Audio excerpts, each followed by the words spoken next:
Welcome to the Grand Theft World podcast, hosted and sponsored by the fine members over at grandtheftworld.com. This week in Grand Theft World history, we got a lot of news to break open. This is episode 140, and it looks like something like this. The Biden administration would like to blot out the sun. So instead of celebrating Independence Day, the White House is talking about, hey, how do we get rid of that pesky sunshine?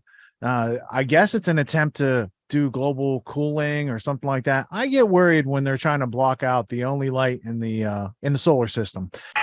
As the Biden administration signals its fight against global warming may actually involve blocking sunlight. The White House posting research claiming, quote, solar radiation modification would enable better informed decisions about the potential risk and benefits of SRM as a component of climate policy, alongside the foundational elements of greenhouse gas emissions mitigation.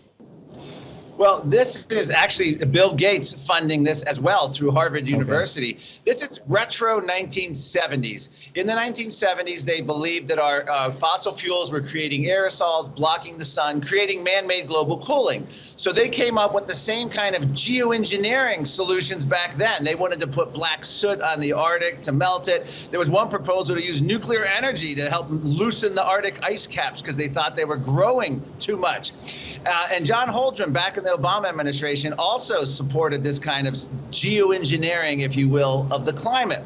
This is radical, risky, unproven, unknown effects, but they're doing it as a sort of lever over us to say now in the Biden administration, kind of like, yeah, we know this is dangerous, we don't know the effects, but darn it, people aren't buying electric cars fast enough, or they're not embracing Green New Deal policies, so we have to risk our entire planet with this insane kind of research. It's basically weather modification. China's been doing it for years. It's another form of what the U.S. government has even been doing. The ABC News meteorologists bragged about the cloud seeding they're doing to increase rain or snow and storms. They will control the government will control the weather, and you will be happy. That seems to be the new motto. Yeah, I was just talking to Will about the cloud seeding. He's not sure if he believes it. And I said, listen, it's something they've been trying to do for a while. But on that same topic, if they don't get to block out the sun, they're going to try other, maybe more practical ways, like electric vehicles, pushing those on us. A poll out shows 59% of us oppose phasing out gas cars by 2035. 21% support Biden's policy on this. What's your take on it? Well, this is, I don't think we need a poll to show us these numbers. The American people have voted. Less than 7% of cars are electric vehicle sales in America. And that's despite massive subsidies, massive tax credits, mandates of banning gas-powered cars led by California and 18 other states with trigger laws. They have done everything they can to promote electric cars, and they're more expensive, they have less range, and all they do is increase our dependence on China. It takes fossil fuels to make a car, it takes fossil fuels to recharge the electric cars.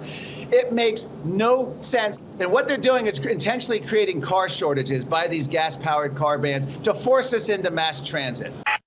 If you think that's a big story, it's not. It's really being done to add cover, add some crazy story headlines to the fact that the Bidens want to take away your First Amendment rights. You don't have the right to think, to speak, to practice your religion. According to them, they would like to keep influencing the big social media monarchy type of censorship out there.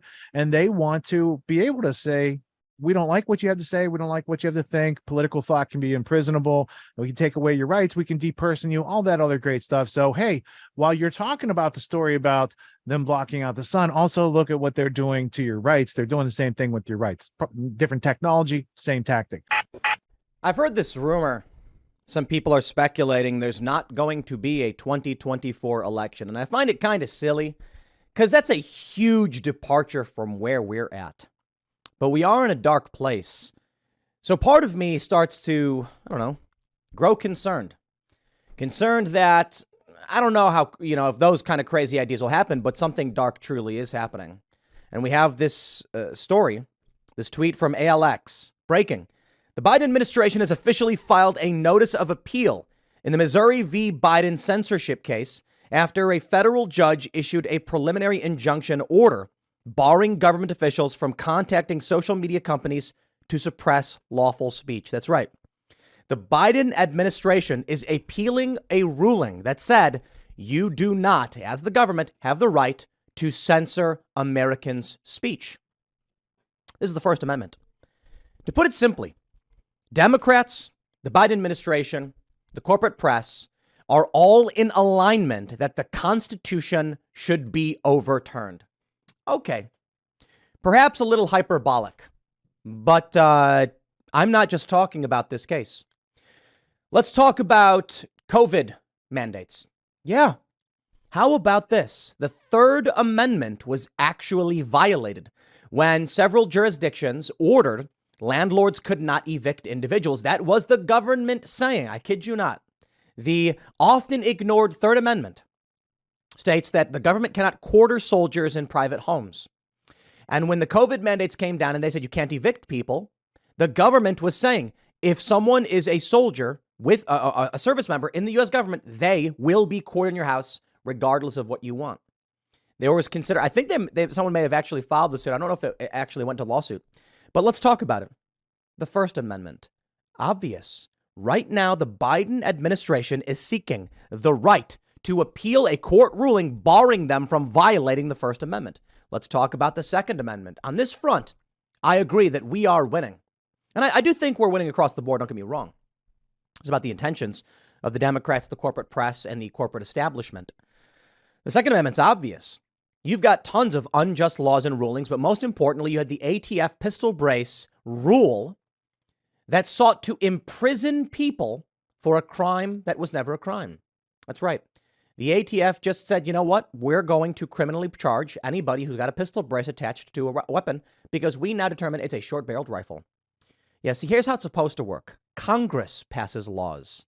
And if you break those laws, you can be indicted. Since when does the executive branch under Joe Biden have the authority to decree you've committed a crime? I mentioned the Third Amendment. Let's talk about the Fourth Amendment. Unlawful search and seizure. Let's be real. Biden didn't invent this. The neocons had their hand in that one, but we get it. They're spying on your web data. They've been for a long time. That's it.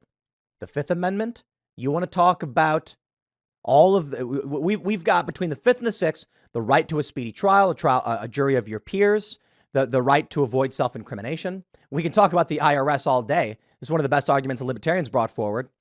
Self-incrimination. If it is illegal to not pay taxes, requiring you to incriminate yourself to the IRS by reporting your income violates the Fifth Amendment. That one I find kind of hilarious. It's like, yeah, it's overtly true. Let's start with this story from the New York Times, and you'll understand. The Biden administration is seeking to overturn the First Amendment. But let's take a look at how the corporate press frames this story. Ruling puts social media at crossroads of disinformation and free speech. The case, which could alter how the government battles disinformation, full stop. The government is not supposed to be in the business of determining truth. But here we are. They say it's a flashpoint in a broader effort by conservatives to document what they contend is a liberal conspiracy to silence their views. Oh boy. They say, 2 months after President Biden took office, his top digital advisor emailed officials at Facebook, urging them to do more to limit the spread of vaccine hesitancy on the social media platform. Full stop. By what right does the government have the authority to ask a private platform to control speech? This violates the First Amendment in every obvious way. At the Centers for Disease Control and Prevention, officials held weekly sync meetings with Facebook, once emailing the company 16, quote, misinformation posts. And in the summer of 2021, the Surgeon General's top aide repeatedly urged Google, Facebook, and Twitter to do more to combat disinformation. The examples are among dozens of interactions described in a 155-page ruling by a federal judge in Louisiana, who on Tuesday imposed temporary but far-reaching limits on how members of Mr. Biden's administration can engage with social media companies. The government appealed the ruling on Wednesday. The case is a flashpoint in the broader effort by conservatives to document what they contend is a liberal conspiracy by Democrats and tech company executives to silence their views. I want to tell you what evil is. Also, this past week, Zuckerberg did his best to copy Elon Musk. Elon Musk and Zuckerberg, as you found out last week, they're going to go fight in a UFC kind of cage match type of situation. I'm not too sure about that happening. But what is definitely happening is Zuckerberg has this new product, and it's called Threads. It's not how the word is usually used in social media, but he doesn't care. And he doesn't care also that he has 3 sixes in his logo, very kind of cleverly, symbolically hidden. I'm sure that's an accident. It has nothing to do with Kabbalah or anything else like that. So don't worry about it. Same thing that who's that guy? Jared Kushner, 666 Avenue Americas. Like there's a thing there.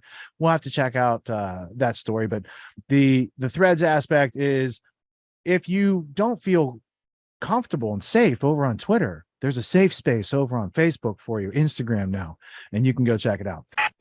Mark Zuckerberg stole another idea for a website this week, launching his Twitter competitor called Threads.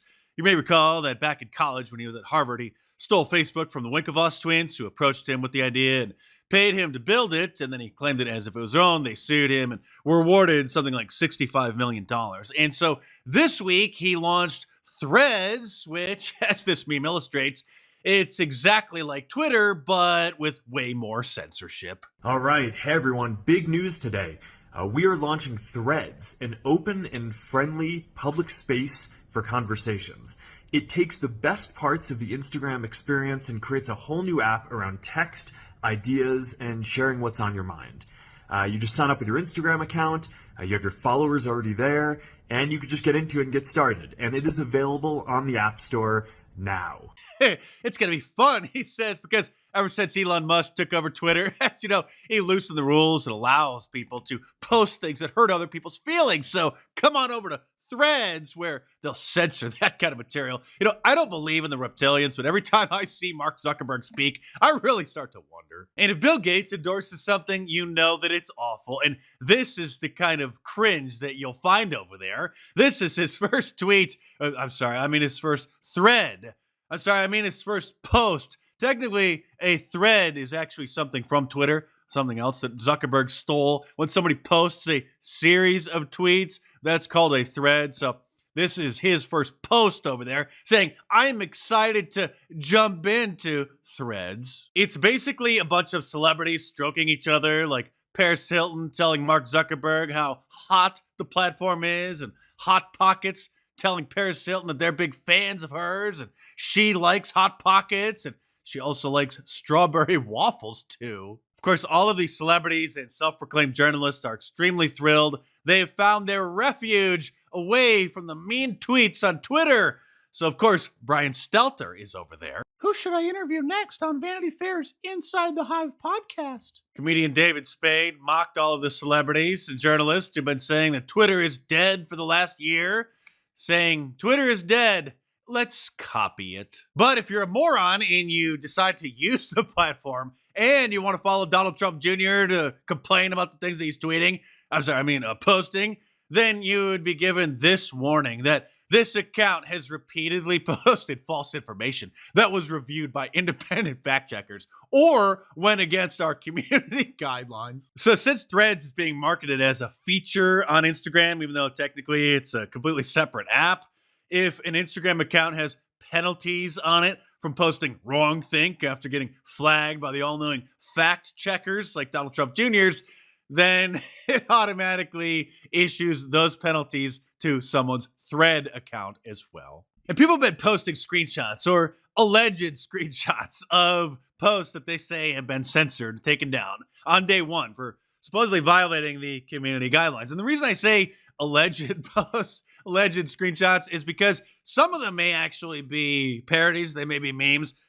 Some of them I'm sure are real. But the fact that you can't tell the difference between whether or not Instagram, Threads, Zuckerberg actually censored these posts or whether or not it's a joke shows that society has gone off the cliffs. Because this one, I wouldn't be surprised if they really did censor someone saying that gender non-binary isn't real, because that's hateful. Like I said, it's impossible to tell. Did they actually censor this post about Hunter Biden's candy being found in the White House just to kind of prove a point about how the Hunter Biden laptop story was censored? Or did they actually censor it?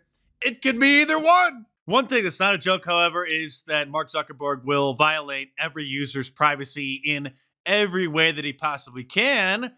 Like this warning from the iPhone, which shows that the data that will be linked to you includes health and fitness information, financial info, contact info, user content, browser history, usage data, diagnostic, purchases, location, contacts, search history, other identifiers, sensitive info, and other data. All data. Study found this past week that 50% of U.S. households have gotten the upgrade to their water. They've got free. This is free. You don't have to pay for it. It's free PCBs, forever chemicals, these sort of things. Half the faucets in this country are spewing poison into something that people need to keep themselves alive. I think that's tragic. It's unnecessary. It should not be tolerated. Water's for everybody. We all need it to live. Why do we have such poor water quality in this country? Maybe we should check into that story as well. In tonight's Health Smart, new water concerns. Researchers say nearly half the tap water in the United States contains forever chemicals known as PFAs. They're a group of synthetic chemicals found in many cleaning products that linger in the environment and the human body.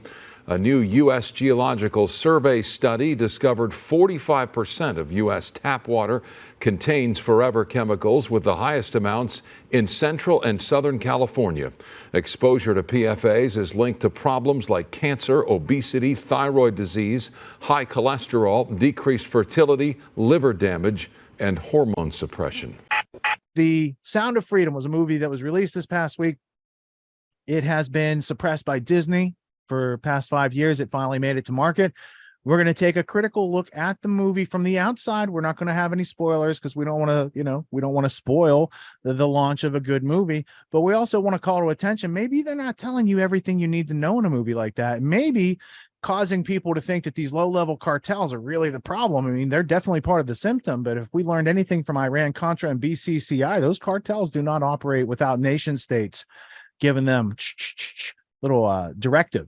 So we're going to look into that story. And France burns. The government of the Netherlands has fallen. It's just another week in grand theft worldliness.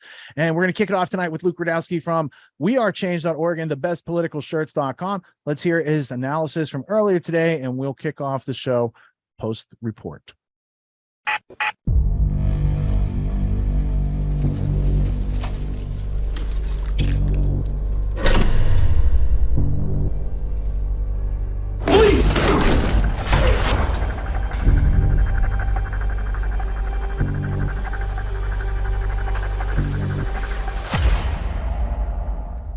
So today we're going to do something completely different than what we normally do, and we're going to review and give you the latest important information, plus go down a deeper rabbit hole on what, in my opinion, is absolutely the movie of the year, if not the decade. That movie, of course, being The Sound of Freedom.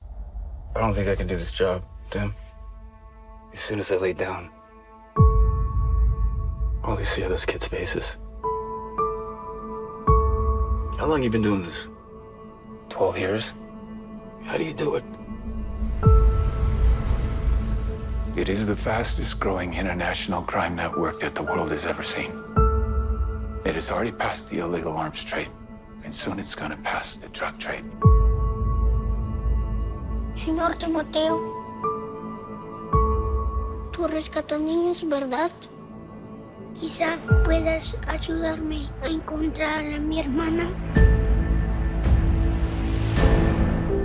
Now, before getting into it, if you like the shirt that I'm wearing for the theme of this video, you can get it on thebestpoliticalshirts.com. And we're totally changing up formats. We usually talk about the news. We usually show you clips, but I've been so moved after watching this movie yesterday that I am dedicating this entire broadcast for that movie. It was an extremely gripping piece of entertainment that took you through a huge emotional roller coaster and then spit you back out with a sense of meaning, anger, and frustration towards the current world that we're living in that's trying to normalize a lot of the monstrous behavior that has been depicted in the movie. Now, before getting into a lot of the nitty-gritty stuff, before even getting into some of my criticisms of the movie, I do want to say that there will be no spoiler alerts until the end, the very end of this video, which I will, of course, give you a lot of warnings to. So if you haven't watched the movie, you could still watch this video and get some larger context here, which I think is critically important to understand, especially after all the attacks on this movie and how Hollywood and probably Washington, D.C. have been trying to shun it away from everyone when it's literally about one of the most important issues that I think we should be talking about today. And I think it's fair to assume that a lot of the detractors, a lot of the attackers, a lot of the people that don't want this movie to be seen probably have a lot of skeletons in their closet, to say the least. And as IndieWire is reporting, quote, The Sound of Freedom is cleaning up the box offices right now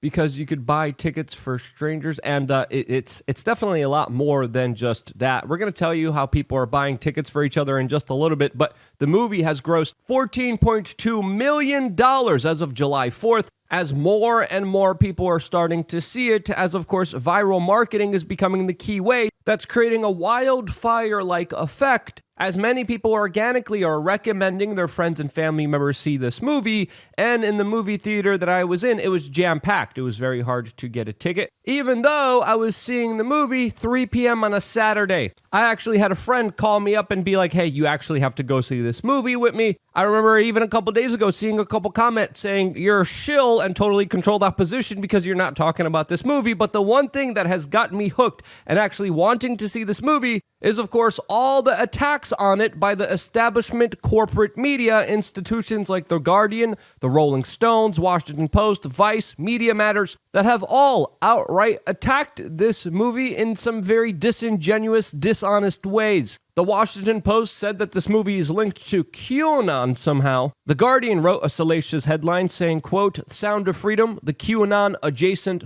thriller seducing America, with Rolling Stone outdoing themselves with a review of the movie saying, quote, the QAnon-thinged thriller about child trafficking is designed to appeal to the conscience of a conspiracy-addled boomer? What? What is that even supposed to mean? And after watching the movie, there was nothing related to QAnon or even a government-related conspiracy. There was none of that in there. I was honestly expecting some of it to be in there based on the criticisms of it. I'm like, okay, wow, a mainline Hollywood movie where we could actually get an insight on some of the inner workings of some of the true events of some of the real children that were hurt here by our tax dollars. I was curious about this, and there was none of that in there. The main events that happened in this movie happened in places like Tijuana, Cartagena, Colombia, and they talked about things that happened also in Bangkok that had nothing to do with any kind of government-related conspiracy, but talked about low-level drug traffickers and human traffickers that were involved in the exploitation and the hurting of small children. And very surprisingly, it was a government agent that this whole story is based on that actually went out of his way and actually saved children.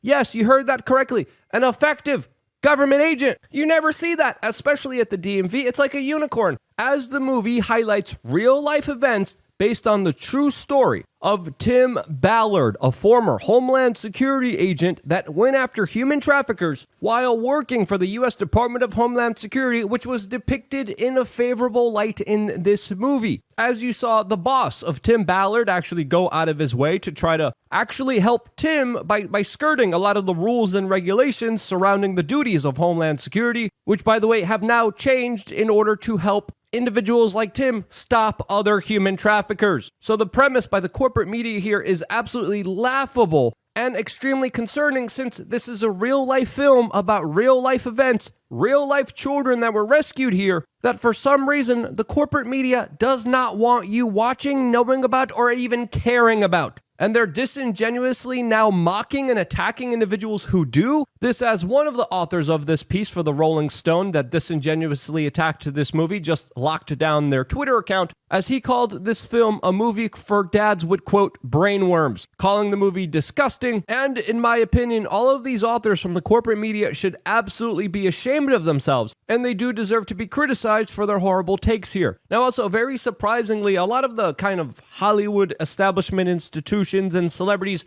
aren't really talking about this movie, as well as, of course, it's dominating box offices. It has absolutely obliterated the woke, utter destruction of the male character type, the ESG favorable Indiana Jones film, which I hear a lot of people calling a piece of crap that supports the message, as of course the critical drinker always puts it.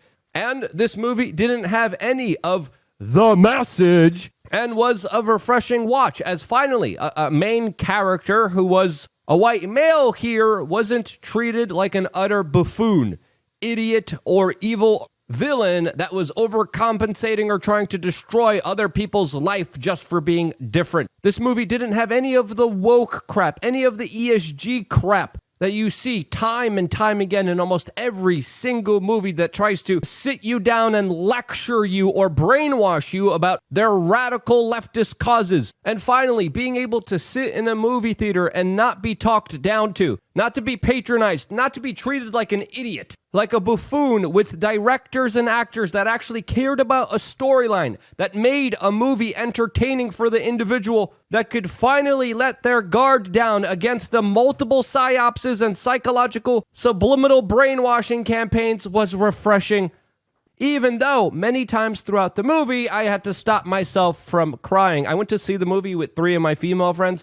All of them were crying during this movie. I looked around, half of the theater was crying, and honestly, majority of the time watching this movie, I was holding myself back from crying myself because of the emotional roller coaster that this movie puts you on in a genuine, honest way, based on real life events that are gripping and of critical importance. And after watching this movie, it gives you a fresh perspective to how vile and how evil our institutions are that are either trying to prevent this movie from getting out there or trying to make sure that you don't see it. As of course, at the end of the movie, we are told that this movie was actually made 5 years ago and that there was everything done by very powerful institutions to try to prevent it from going to theaters. I would definitely recommend people wait until the end credits, as of course there's a very important message afterwards that allows people to buy tickets for each other. And if you're in a financial tough spot, check out their website, which we're going to link down in the description below, where you could get your own pair of tickets and go see the movie for free based off someone else gifting you those tickets. I'm personally going to be gifting a lot of my family members and friends these tickets. Dana White of the UFC also recommends that everyone go watch this movie, and he even donated tickets to the entire staff of the UFC to go see this movie. This, as we have also seen other individuals like Mel Gibson and Tony Robbins, who is the executive producer of this movie, come out on social media and recommend that you see it. All of those individuals, by the way, heavily criticized by the establishment and the corporate media, and have been previously very outspoken against the agenda and the message, highlighting how it's a lot of people kicked out of Hollywood and that have been arbitrarily punished, lied about in the general public that are promoting this movie, which I bet you will not be winning any kind of Hollywood establishment awards, will not be recommended by any mainline publications, and is a mainly underground movie that is breaking through the surface of the establishment and wreaking havoc on its tight grip of control over mainline entertainment and society. This is what Mel Gibson had to say about this movie a few days ago, and I would have to agree with him on his sentiments here. One of the most disturbing problems in our world today is human trafficking, and particularly the trafficking of children. Now, the first step in eradicating this crime is awareness. Go see Sound of Freedom.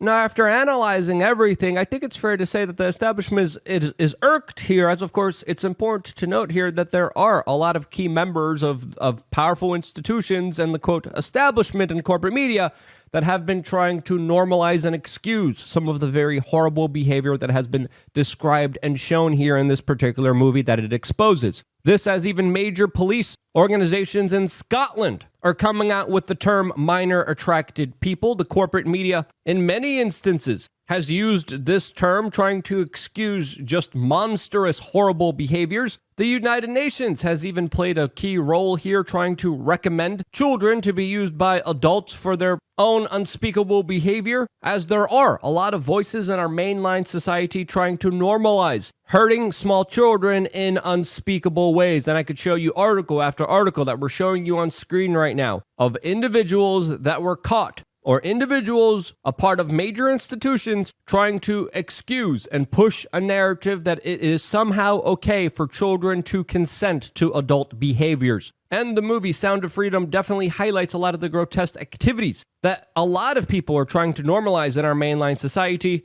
as there is a major marketing, rebranding effort trying to excuse this behavior, which is absolutely inexcusable in my own personal opinion. Again, time and time again, these articles, these people, and these individuals are just touching the surface here. Which leads me to my first criticism of this movie, as of course, all the scuttlebutt around it, all the criticisms, all the attacks by the media against them made me think that we were going to see some of the bigger players that are involved here in this very nefarious, horrible activity, and there was none of that. The movie predominantly focused on low-level gangs, specifically in Cartagena, specifically in Mexico, specifically in Tijuana, when we do know that there are a lot of powerful institutions like the FBI and the Department of Justice that have had a major role in these activities that they were never held responsible for, and in many instances caught either just obstructing justice or willingly participating in a cover-up. And whether it's Larry Nassar, a case where the FBI allowed more victims to be made here, whether it's the royal family and their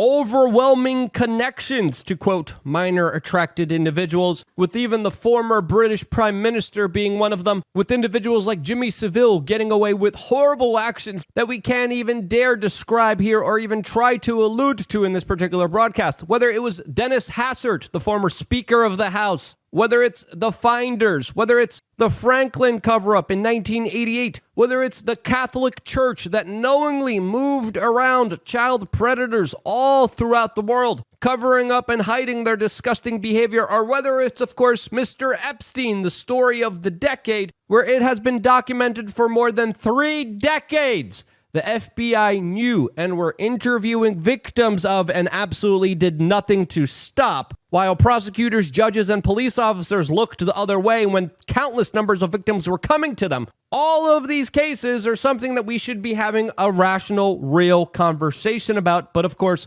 social media algorithms, the corporate media, and powerful individuals that are implicated here are preventing us from having it. This movie, The Sound of Freedom, finally cracks a little bit away at this huge freaking iceberg that gets a lot bigger when you look underneath and see the true size and scale of so many innocent children being hurt by powerful individuals that in some instances were using your own tax dollars in order to traffic, hurt, and abuse small children in this country. And whether it's Bill Gates, Chris Rock, Richard Branson, Bill Clinton, Woody Allen, they all have connections to a man that openly bragged how a fellow trafficker, Jean-Luc Bernet, provided thousands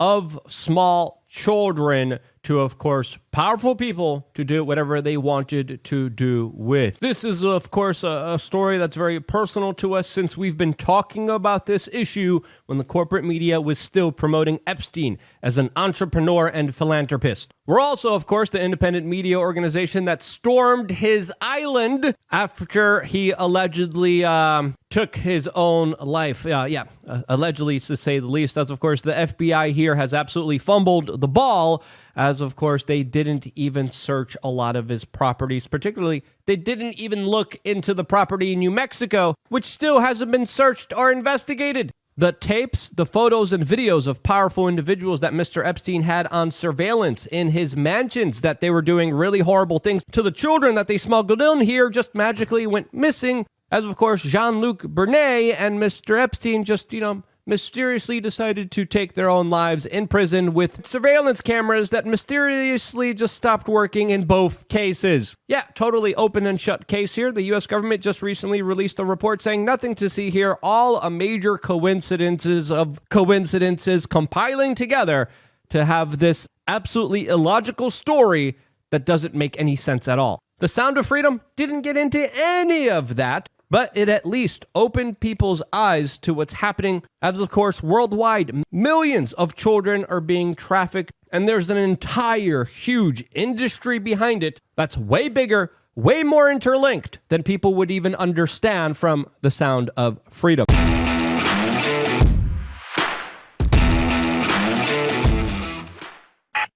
What makes the Grand Theft World podcast unique, invigorating, exciting, and informative? Most other podcasts out there are either doing straight up interviews or they're just covering the daily news. They're covering current events from the day they happened. And that is effective. It's useful.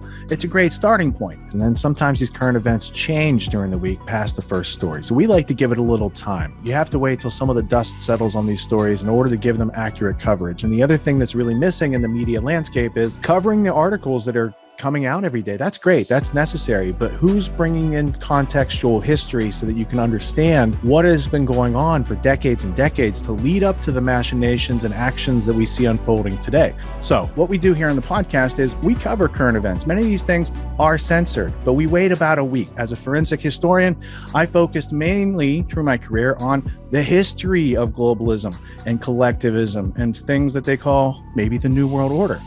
There's a lot of facts to these sort of circumstances, groups, events, activities, working groups that they've had over time. So for Grand Theft World listeners, we not only break down the current events, most of which that are censored during the week, we provide you with contextual history, we give you the source notes, the references, we do deep dives, and this really empowers you with an understanding of context and history so that you can make more informed decisions in your life. There's also a community, a membership where you guys can actually ask questions. We can get into the show and share evidence.